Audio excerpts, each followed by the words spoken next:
Bonjour à tous et bienvenue sur les canapés des étudiants étrangers. C'est podcast qui vous permet de découvrir les quotidiens de chaque étudiant et qui vous permet aussi de bénéficier des petits conseils. Je m'appelle Sublime Mafuta et je suis très heureuse aujourd'hui de me retrouver encore devant vous. Vous l'avez bien remarqué, je ne suis pas seule, je suis avec une invitée. Du coup, bonjour Béatrice. Bonjour Sublime. Tu vas bien? Ça va et toi? Oui, ça va bien, merci. Comment tu te sens? Franchement, je me sens très bien. Ok, ça j'aime. Tout d'abord, je tiens à te remercier d'avoir accepté de venir nous raconter ton histoire en tant qu'étudiante étrangère. On a hâte de découvrir, de savoir ça a commencé comment et tout. Donc, d'où la première question, tu es arrivée en France depuis quand? Je suis en France depuis 2022. 2022, ok. Oui. Et tu venais de quel pays? Tu es venue faire quoi? Tout ça, on veut savoir. Donc, je viens du Cameroun. Ok. Et je suis venue en France, évidemment, pour les études. Et ouais. Ok, d'accord. Et quand tu es arrivée en 2022, c'était genre en septembre? Enfin, quelle période et tout? Raconte-nous un peu comment. Bon, j'ai toujours voulu faire mes études en France. Du coup, j'ai fait la procédure de Campus France. Ok. Après, grâce à Dieu, mon visa est sorti. Et après, je suis arrivée en France en septembre 2022. Et c'était super bien. Ouais.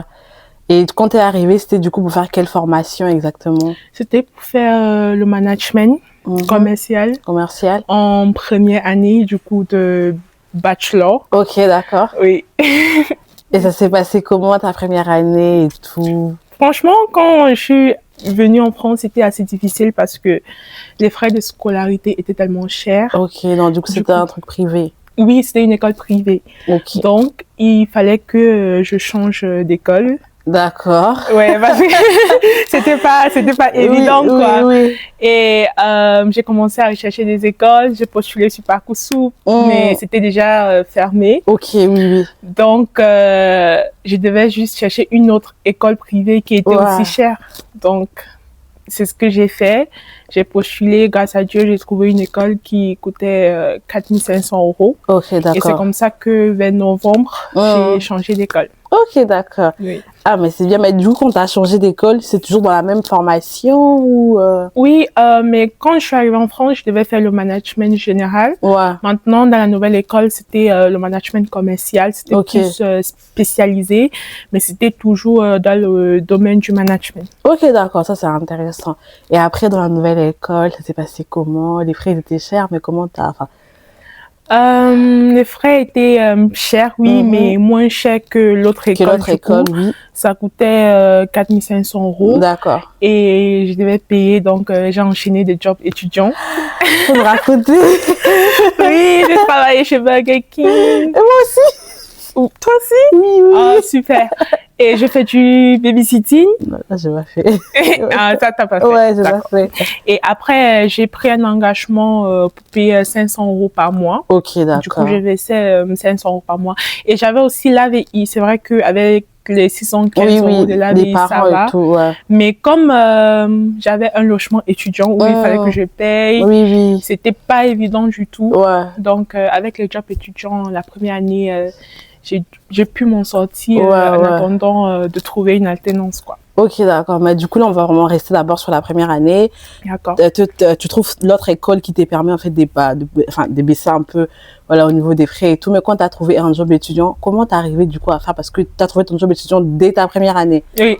Mais comment tu as réussi à jongler et tout? Ouais, c'était pas facile du tout. Parce que, comme je disais, je suis arrivée en septembre.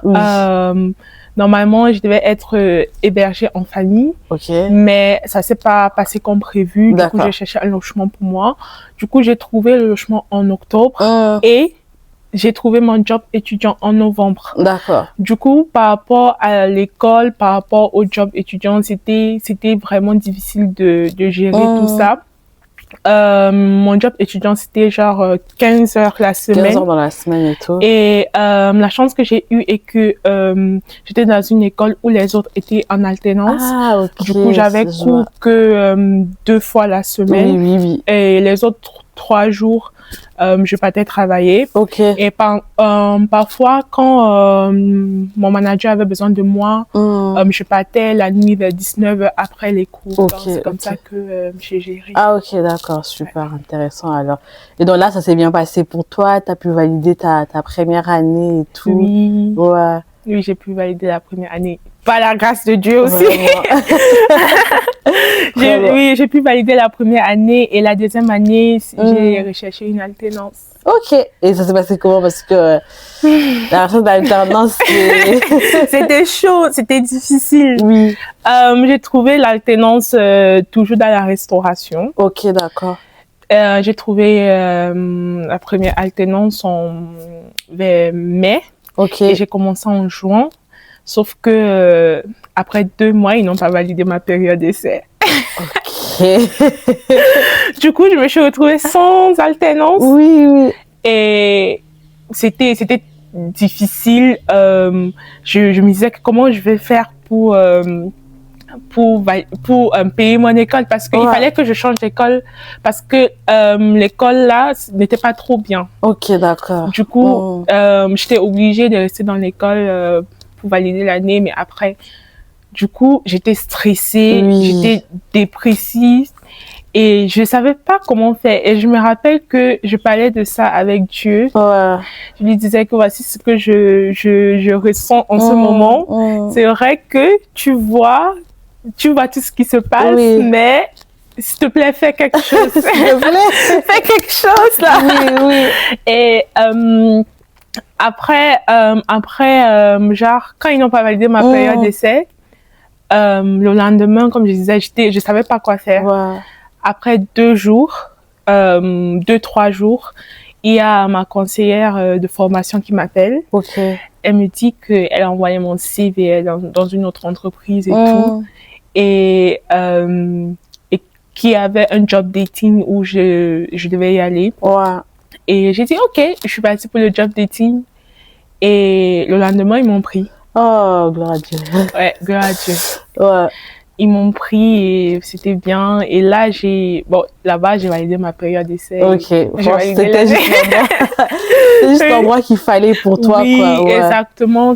C'était l'endroit qu'il fallait pour moi. Ok. Et là, du coup, on est en 2023 que toutes ces choses se sont passées. Oui. Ok, d'accord. Mais après, du coup, quand tu as fini les 2 années de BTS, il fallait faire un bachelor après. Exactement. Et ça s'est passé comment pour toi?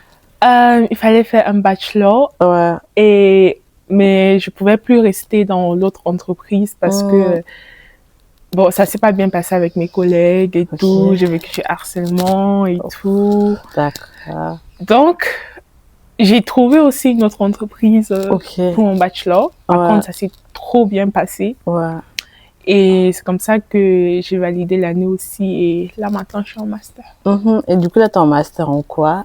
En ingénierie d'affaires et développement commercial. Ok. Et sur l'alternance aussi? Oui, en alternance. Là aussi, pour trouver l'alternance? Non, là, c'était plus facile. Oui, là, j'ai trouvé l'alternance dans une bonne entreprise où je travaille en tant que manager. Ok, d'accord. Ok. Ça, c'est vraiment intéressant. Je pense qu'on va vraiment commencer du coup à revenir dans les petits détails et tout. Mais t'as épinglé un truc qui était important. Lorsqu'on n'a pas validé ta période d'essai, ça t'a fait rentrer en dépression. Mais comment t'as fait pour t'en sortir? Parce que je pense que on est nombreux, des étudiants à être en alternance. Certains, malheureusement, ne finissent pas leur période d'essai ou se retrouvent, un problème leur arrive et tout, subitement l'employeur, il te met à la porte et tout. Mais comment en fait comment t'as fait pour surmonter cela en fait? Déjà, je dirais que si tu traverses quelque chose comme ça, la première des choses à faire, et ce que j'ai fait, c'est de se confier à Dieu.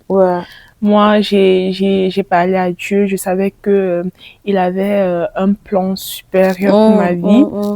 Du coup, j'ai prié par rapport à ça. Et après, j'étais bien entourée.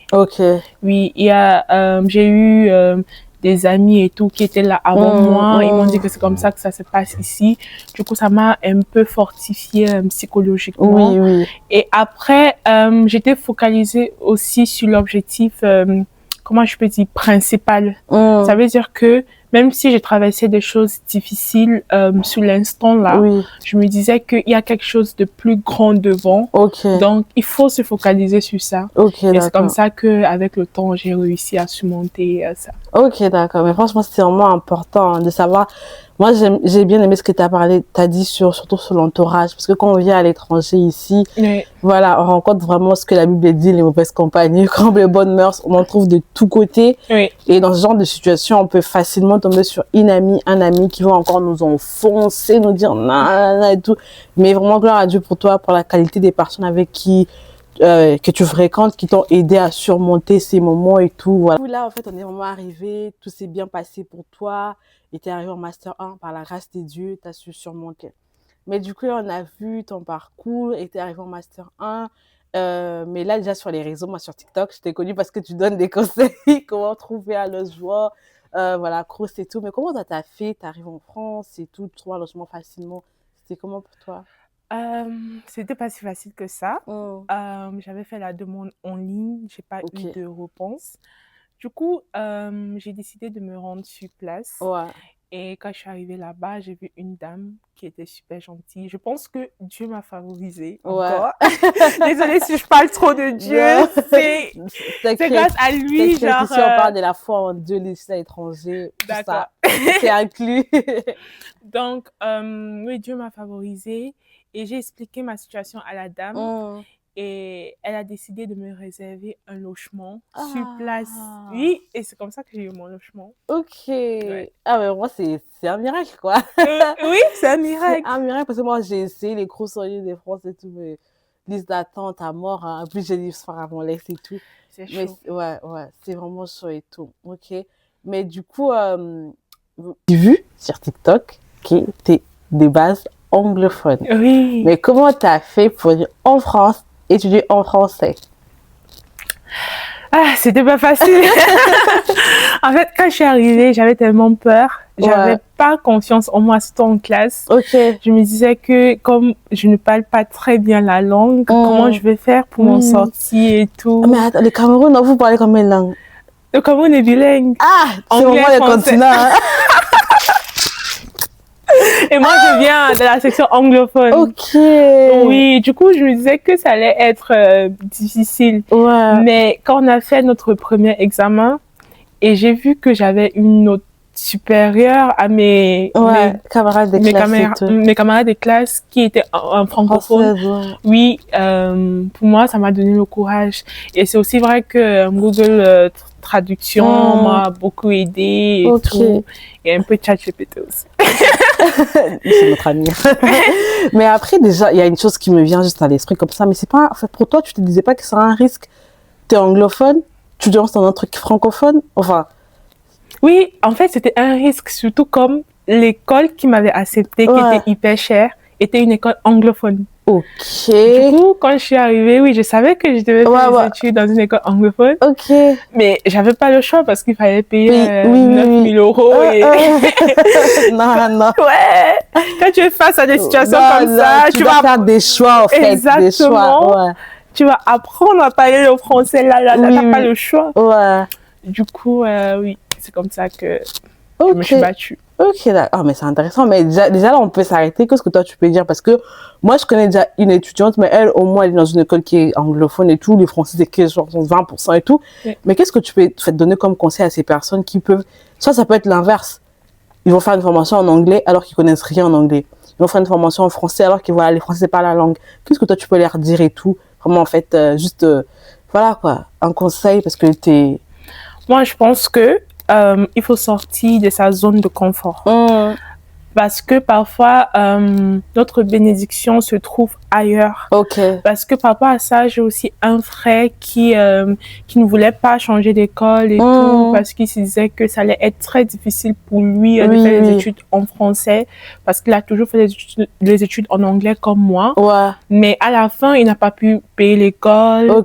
Et du coup, il s'est retrouvé dans une procédure judiciaire avec l'école et tout, parce que il n'a pas eu la force de sortir de sa zone de confort.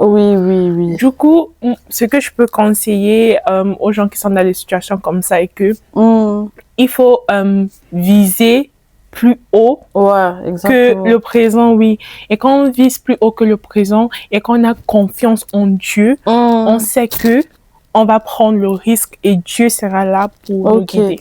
Exactement, c'est vraiment important, hein. La confiance en Dieu. Et tu, pendant même qu'on y est sur Dieu, ça se voit que tu es chrétienne et tout. Et mais vraiment, comment ça t'a fait quand tu es arrivée ici en France? Parce que les parents, ils restent. Mais voilà, ici, tu dois continuer dans ta marche chrétienne, toutes ces choses et tout, aller à l'église et tout. Comment t'as réussi, en fait? Sincèrement, c'était très difficile. C'était très difficile dans le sens où moi, quand j'étais au Cameroun, j'avais plus de foi et tout. Mais quand je suis arrivée en France, c'est comme si ma foi a disparu. Pays là. Je n'arrivais plus à prier, je n'arrivais plus. En fait, quand on change, même sur l'aspect physique, ça se voit. Il y a des choses qu'on poste, il y a des choses qu'on fait, et les gens qui nous connaissaient avant nous demandent mais qu'est-ce qui s'est passé? Mais sincèrement, ça n'a pas été facile. Et c'est juste récemment que j'essaye de revenir, de me reconnecter à Dieu. Mais quand je suis arrivée en France, c'était tellement difficile que je me suis déconnectée de Dieu. Mais ma relation avec Dieu était toujours là. Je priais toujours. J'écoutais toujours la voix de Dieu. Mais je n'avais pas trouvé d'église. Donc, j'étais à la maison. C'était difficile. Il y avait des activités spirituelles qui fortifient comme le jeûne et tout, que je ne faisais plus.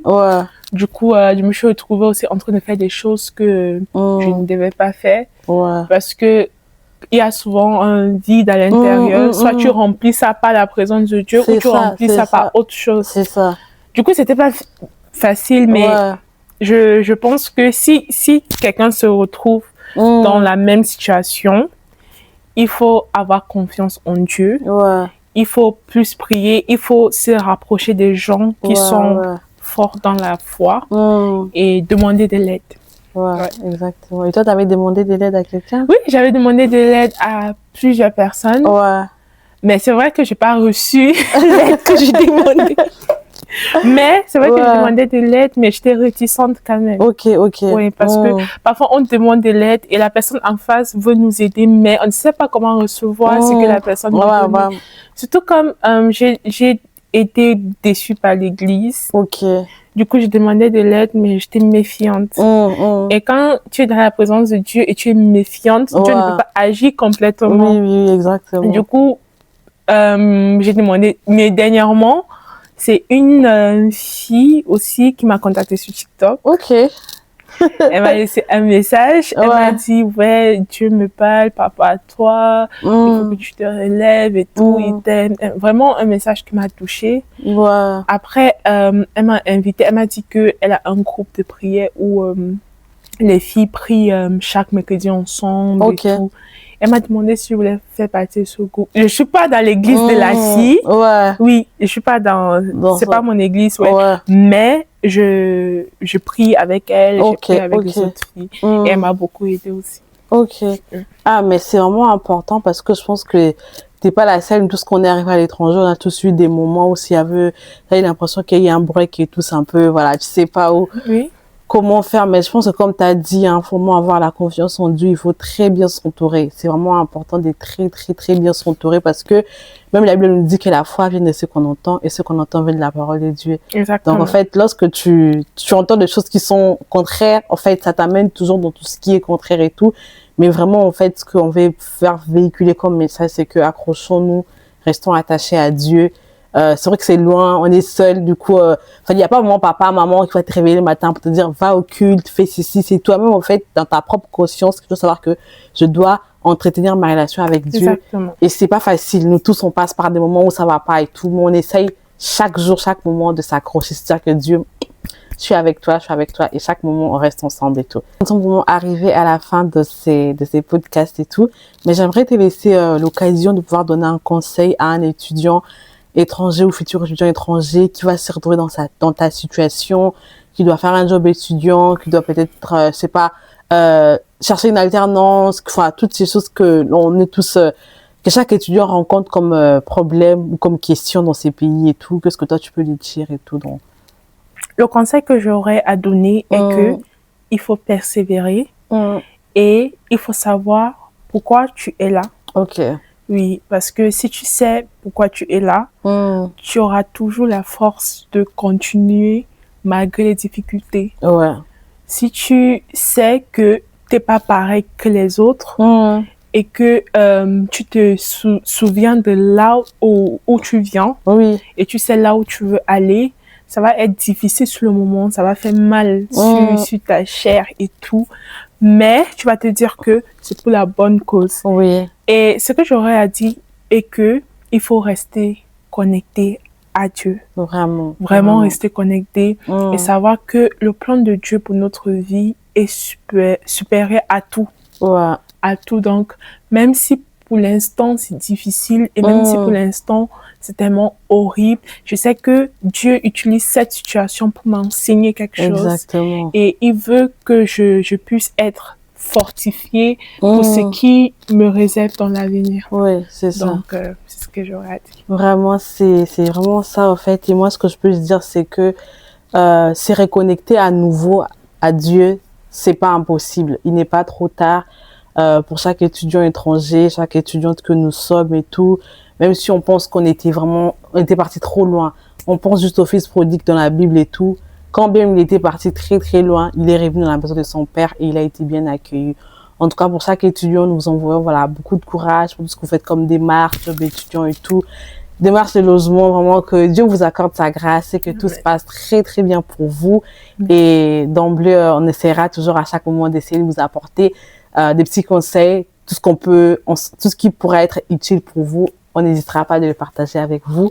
Merci d'avoir suivi ces podcasts. C'était Sublime Mafuta et Béatrice sur les canapés des étudiants étrangers. On se dit à très bientôt pour un nouvel épisode. Bye bye.